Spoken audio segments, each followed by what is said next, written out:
మీకేమనిపిస్తోంది? పవన్ కళ్యాణ్ గారితో మీరు కూడా బాగా కొంతకాలం స్నేహం చేశారు కదా, ఆయన ఇన్ని ముఖాలు ఉంటాయని మీరు బహురూపి అని మీరు ఎప్పుడైనా అనుకున్నారా? నమస్కారం అండి శ్రీనివాసరావు గారు, సాక్షి ప్రేక్షకులకు నమస్కారం. పవన్ కళ్యాణ్ గారు నిన్న ఇచ్చినటువంటి ప్రకటనలో అదేమి నాకేం ఆశ్చర్యకరంగా లేదు. మీలాంటి వారే ఆయన కనీసం న్యూట్రల్గా ఉండొచ్చు కదా అని అభిప్రాయపడ్డారు. ఎందుకుంటారు? అవకాశవాదం, రాజకీయాల్లో అవకాశవాదం దిగజారిన తర్వాత మా బసవపూర్ణ గారు అనేవారు, ఒరే వాడు మామూలుగా ఉండరు, అదో పాతాళానికి వెళ్తారని. అట్లా ఈరోజు రేవంత్ రెడ్డి గారిని పొగడకపోతే ఆయన అల్లు అర్జున్ ఎలా కాపాడతారు? అల్లు అర్జున్ గారిని కాపాడడానికే ఆయన రేవంత్ రెడ్డి గారిని పొగిడారని నేను బలంగా భావిస్తున్నాను. ఆయనకి ఇక రాజకీయాల్లో అవకాశవాదం అనేటువంటిది మీకు తెలియదేమీ లేదు. ఆయన చేగువేరా బొమ్మలు వేసుకొని తిరిగిన దగ్గర నుంచి, మార్క్సిజం పొగిడిన దగ్గర నుంచి, ఇప్పుడు సావర్కర్ గారి స్నేహం, సావర్కర్ గారి సిద్ధాంతాన్ని అభిమానిస్తున్నారంటే ఏ స్థాయి నుంచి ఏ స్థాయికి దిగజారారో మనకు అర్థమవుతుంది. రాజకీయంలో పచ్చి అవకాశవాదంగా ఈరోజు వ్యవహరించడమే ఆయన యొక్క విధానం. సనాతనం గురించి మాట్లాడుతున్నారు. ఆయన మాట్లాడేటువంటి వేషాన్ని మార్చి కనకదుర్గ మెట్లు కడిగారు. అందుకని రాజకీయంలో దిగజారిన తర్వాత పాసిపోయిన లడ్డు అని ఆ రోజు మాట్లాడింది ఈరోజు మా రాష్ట్రానికి ఎంత అన్యాయం. మిగిలినటువంటి విషయాలు వదిలేసినా ఈరోజు స్పెషల్ స్టేటస్ వదిలేయడం అనేటువంటిది చాలా అన్యాయం. రాష్ట్రానికి 11 సంవత్సరాలు తీవ్రమైన నష్టం జరిగింది. ఒకవైపున మేము పరిశ్రమలు అభివృద్ధి చేస్తామని చెప్పి ప్రభుత్వం చెప్పేటువంటి చంద్రబాబు నాయుడు గారు చెప్పేదాన్ని, ఈయన మోసేదాన్ని, బ్రహ్మాండంగా దాన్ని భజన చేయడాన్ని ఏ రకంగా మనం అర్థం చేసుకోవచ్చు? ప్రైవేట్ యొక్క పిచ్చితోటి తప్ప రేవంత్ రెడ్డి గారిని చీల్చి చండాడాడు ఆయన అసెంబ్లీలో.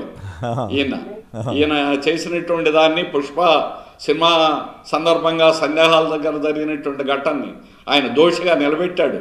మానవత్వం, కనీసమైన మానవత్వం లేకుండా కూడా వ్యవహరించాడు. చనిపోయారు, ఒక దుర్ఘటన జరిగింది, కనీసం పరామర్శించరండి. టైం ఇచ్చాడు కూడా రేవంత్ రెడ్డి గారు. అందుకనే అసెంబ్లీలో ఆయన ఉతికి ఆరేశాడు. ఇక దాని నుంచి బయటపడాలంటే ఖచ్చితంగా రేవంత్ రెడ్డి మీ యాంగిల్ పూర్తిగా కరెక్ట్ కాదనుకుంటా. ప్రసన్నం చేసుకోవడం రెండో మార్గం లేదు. మీ యాంగిల్ పూర్తిగా కరెక్ట్ కాదనుకుంటా. ఆయన ఇంట్రెస్ట్ అల్లు అర్జున్ కాదు, ఆయన ఇంట్రెస్ట్ ఆయన అనకొడుకో లేకపోతే ఈయనకి రాబోతున్న సినిమాలో అనేది ఎక్కువ మంది అభిప్రాయం. అఫ్ కోర్స్ మీ అభిప్రాయం మీకు ఉండొచ్చు, నేనేం తప్పు పట్టట్లేదు, కానీ బట్ పూర్తిగా కరెక్ట్ గా ప్రస్తుతానికి ఇమీడియట్ గా అయితే అల్లు అర్జున్ నిజంగా అలాగే ఆయనకి అసెట్స్ కానీ సినిమాలు కానీ అన్ని హైదరాబాదు, తెలంగాణ, అందుకని వాటన్నిటికీ భవిష్యత్తులో కూడా ఆయనకి ఇబ్బంది లేకుండా ఉండేదానికి అవకాశవాదం అంటే అదే కదా సార్. అంతే. అందుకని రేపు ఏమొస్తాయి, ఏ సినిమాలు దేనికి ఉపయోగపడతాయి అనేటువంటిది ఏదన్నా రేవంత్ రెడ్డి బీజేపీ కాదు కాదు. ఇంట్రెస్టింగ్ పాయింట్ ఏంటంటే బీజేపీ మిత్రుడు అయ్యండి కాంగ్రెస్ ముఖ్యమంత్రిని పొగిడాడు. వాళ్ళేమో ఇక్కడ అధికారం సాధించడానికి నానా తంటాలు పడుతుంటే వాళ్ళ నెత్తి మీద నీళ్లు పోసినట్లు అయింది కదా బీజేపీ వాళ్ళకి. మళ్ళా వాళ్ళతో అవసరం వచ్చినప్పుడు వాళ్ళని పొగుడుతారు సార్. ఆల్రెడీ తెలియదేముంది శ్రీనివాసరావు గారు, నాకు తెలిసిన అవకాశవాదం దిగజారిన తర్వాత అది ఎప్పుడు ఎక్కడ ఎట్లా అవసరమైతే అవసరమైనట్టుగా ఉపయోగించుకుంటారు. చిరంజీవి గారే సెలబ్రిటీని మొత్తం అమ్ముకున్నారు. అందుకని ఈయనకు ఒక లక్ష్యం ఉంది ఆంధ్ర రాష్ట్రంలో. ఆ లక్ష్యం కోసం ఈయన అట్లాగే తెలంగాణలో ఈయన ప్రయోజనాలు ఉన్నాయి. ఆ ప్రయోజనాలు కాపాడడం కోసం ఈరోజు, ఎందుకంటే జడ్జింగ్ ఆయన మొదట్లో వచ్చినప్పుడు మీ స్నేహితులు అన్నారు కదా, నిజమే, నా పక్కనే కూర్చున్నారు. మా టెంట్కి వచ్చి జడ్జింగ్ కార్పొరేషన్లో మేము నిరాహార దీక్షలు చేస్తుంటే అప్పటికి 100-150 రోజులు అయింది. ఆయన కూడా వచ్చి కూర్చున్నారు. వెంకటేష్ అని ఒక ఆయన విజయనగరం నుంచి వస్తే ఆత్మహత్య చేసుకుంటూ జడ్జింగ్ కార్పొరేషన్ ఆఫ్ ఇండియాని ప్రైవేట్ చేయడం ప్రమాదం, నేను బ్రతకలేమని చెప్పేసి సూసైడ్ నోట్ పెట్టాడు. ఆయన రాజకీయాలు అప్పుడే రావడం అదే ఫస్ట్ అండి. విశాఖపట్నంలో వచ్చి జడ్జింగ్ కార్పొరేషన్లో మమ్మల్ని, మా పోరాటాన్ని బలపరచడమే ఆయన ఫస్ట్ రాజకీయాలు అడుగుపెట్టడం. ఆయన మొన్న అసెంబ్లీలో చెప్పుకుంటాను నేనే కాపాడానని, వచ్చి మా టెంట్లో కూర్చొని వెళ్ళిపోయాడండి. అది ఆయన చేసింది. మరుసటి రోజు ఇది భయపడి చంద్రబాబు నాయుడు గారు వచ్చేసి లేదు నేను కూడా వ్యతిరేకమైన, అప్పుడు దాకా ఆయన మాట్లాడలేదు. ఆయన మాట్లాడాడు. మేము వెళ్ళి ఢిల్లీలో అన్ని పార్టీలు చుట్టూ తిరిగి అన్ని పార్టీలు ఆనాడు ప్రభుత్వానికి వ్యతిరేకంగా పార్లమెంట్లో లేవనెత్తించి చివరికి గడ్కరీ వచ్చి విశాఖపట్నం వచ్చి నేను డ్రెడ్జింగ్ కార్పొరేషన్ ప్రైవేట్ చేయనంటే ఇది ఆయన గొప్పతనం లాగా ప్రకటించుకున్నాడు. మొన్న అసెంబ్లీలో మాట్లాడాడండి, నేను కాపాడాను. కాదు విశాఖ ఒక్క నిమిషం, విశాఖ స్టీల్ ని కాపాడాలి కదా. ఎలక్షన్ ముందు ఏం మాట్లాడారు చంద్రబాబు గారు, పవన్ కళ్యాణ్ గారు? ఇప్పుడేమో అసలు విశాఖ స్టీల్ మాట్లాడట్లేదు.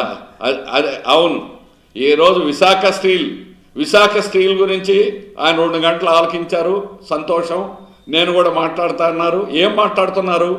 ఈరోజు డైరెక్ట్గా ఆర్సెలర్ మిట్టల్కి పోటీ పెట్టి విశాఖ స్టీల్ ప్లాంట్ని లేకుండా చేయాలనేటువంటి ప్రయత్నంలో ఉన్నారు.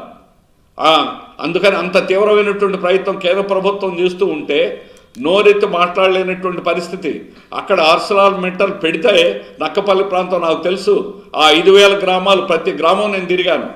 ఆ గ్రామాల్లో 2000 నుంచి 2013 దాకా 14 దాకా అనిత గారు వచ్చి వాళ్ళకి ఎక్స్ట్రా ఒక్కొక్క రైతులను పిలిచి బేరమాడి ఆ భూముల్ని స్వాధీనం చేసుకోవడం అనేటువంటి జరిగింది. కోర్టు స్టే ఉంది అప్పుడు కూడా, ఆ స్టే తీసుకొచ్చింది ఏమే. అందుకని ఆనాడు సిపిఎం పార్టీ ప్రజల తరఫున అక్కడ పోట్లాడి ఆ భూములు కాపాడింది. కానీ ఈరోజు ఆ భూములన్నీ లాగేసుకొని సగం ఫార్మా హబ్కిను సగం ఆర్సెలర్ మిట్టర్కి అక్కడ ఎవరు దాని మీద పబ్లిక్ హీరింగ్ జరిగింది. పర్యావరణానికి చాలా ప్రమాదం అక్కడ పెడితే ఆ స్టీల్ ప్లాంట్ కానీ అక్కడ కానీ ఆర్సెలర్ మిట్టర్ చేసినటువంటి కానీ విశాఖ స్టీల్ 20,000 ఎకరాల్లో ఈరోజు 7 మిలియన్లు, ఆయన 20 మిలియన్లు స్టీల్ ప్లాంట్ పెడతాడట, 1,60,000 కోట్ల రూపాయలు తీసుకొస్తాడట. 20 మిలియన్లు స్టీల్ ప్లాంట్ పెడితే చుట్టూ ఉన్న ప్రజలు ఏమవుతారు? ఓ ఇళ్ళు చూడండి, రూర్కెలా ఇళ్ళు చూడండి, బిలాయ్ బొక్కలో ఇళ్ళు చూడండి, అడవుల్లో పెట్టారు అవి. అయినా ఆ ప్రాంతం ప్రజానీకానం అక్కడ ఉన్నటువంటి పర్యావరణం, విశాఖపట్నం స్టీల్ ప్లాంట్ ఒక్కటే కుమారస్వామి గారు కూడా చెప్పారు, బెస్ట్ లేఅవుట్, పర్యావరణంలో కూడా బెస్ట్ అవార్డ్స్ వచ్చినటువంటిది విశాఖ స్టీల్ ప్లాంట్. దాన్ని నాశనం చేసి ఈరోజు ప్రైవేట్ వాడికి అప్పచెప్పాలని ప్రైవేట్ పిచ్చితో ఈరోజు రాష్ట్ర ప్రభుత్వం వ్యవహరిస్తుంది.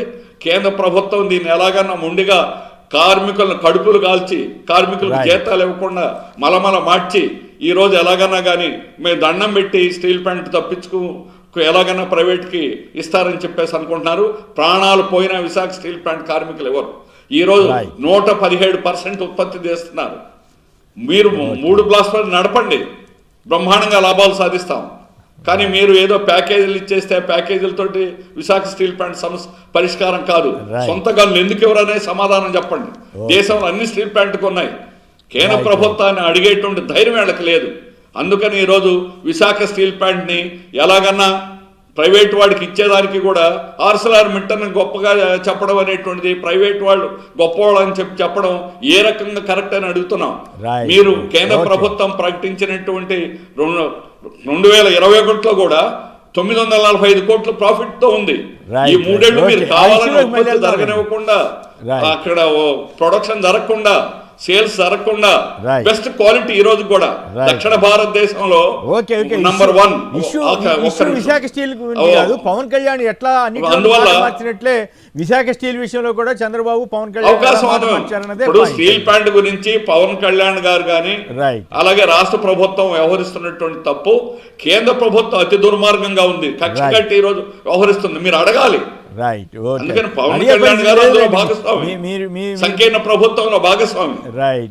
మీరు గోల పెట్టే కానీ వాళ్ళు అడిగే పరిస్థితి వాళ్ళ దగ్గర. కానీ రఘునాథ్ రెడ్డి గారు బెంగళూరు నుంచి, రఘునాథ్ రెడ్డి గారు చెప్పండి. పవన్ కళ్యాణ్ గారు అడగడం లేదనేది మేము గోల పెట్టడం మేమే కాదు, రాష్ట్ర ప్రజలందరూ గోల పెట్టే రోజు వస్తుంది సార్. విశాఖ స్టీల్ ప్లాంట్ కి అదేమి సెంటిమెంట్ లేదు, ఇదేమి అవదు అని అనుకుంటే చాలా పొరపాటు. దాని మూల్యం ఎవరైనా చెల్లించాల్సి వస్తుంది. కేంద్ర బీజేపీ ప్రభుత్వం ఖచ్చితంగా దానికి బాధ్యత. అలాగే రాష్ట్ర ప్రభుత్వం ఈ రోజు వారిని అడగలేకపోవడం అనేటువంటిది వీరు కూడా తగిన మూల్యం చెల్లించక తప్పదని మనం రాబోయే రోజుల్లో రుజువు అవుతుంది.